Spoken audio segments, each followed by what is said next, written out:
Doktor duraan na laale bira ga'e laallam. Doktorichi na laalee maal fayyadamtee naan jedhe. Maal fayyadamtee? Qoricha maalee argatte? Waaqayyo galgala kanaa kaasee qoricha siif haa ta'u. Maal argatte siina jedhanu maqaa Yesuusiin. Garuu akka saayinsiitti qorsa sukkaaraa fayyadamanii dhiisii jechuun hin danda'amu. Erga hin jiraanne akka amantaa keetii siif haa ta'u dhiis kaanaan jedhe.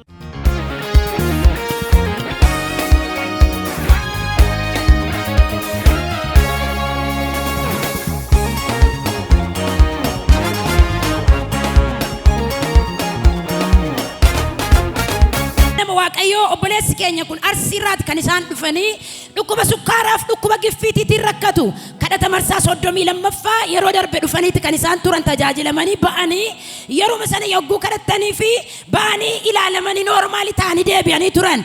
Amma garuu biyya galee jedhu deemee dooktara na yaalaa ture biratti ilaalamee deddeebisee ilaalamee giffiitiirraa natsaadha sukkaararraa bilisanaan jedhanii dhufeera. Sukkaararraa bilisanaan jedhanii.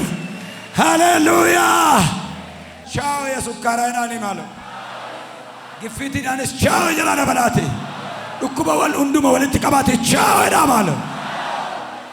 Asumatti akkuma isin naa kadhattanii marsaa 32ffaan dhufanii ammuma bakka isin asitti naa kadhattanii baadii lallamaa naan jettan. Akkasuma nan bahee hoggaan lallamu sukkaaras noormaali hin jiru dhiinnis hin jiru naan jedhan. Fedhee natti firoome fedhee akkasumaani. Fedhee tola na jaallate fedhee malan godheeffani homaa hin goone ani homaa Yesuus hojjete kophumaa hinnoonan gaafanneem gatii tola na jaallate gooftaan koo fedheeti.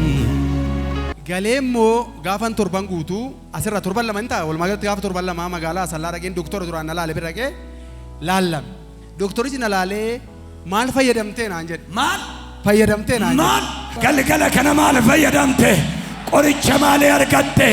Waaqayyo galgala kanaa kaasee qoricha siif haa ta'u. Maal argatte siina jedhanu maqaa Yesuusiin.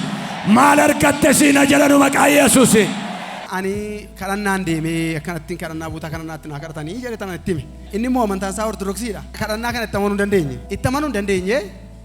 Garuu akka saayinsiitti qorsa sukkaaraa fayyadamanii dhiisii jechuun hin danda'amu. Erga hin jiraanne akka amantaa keetii siif haa ta'u dhiis kaanaan jedhe. Hin jiru dhukkubichi. Hin jiru naan jedhe. Hin jiru akka amantii keetti siif haa ta'u naan jedheera.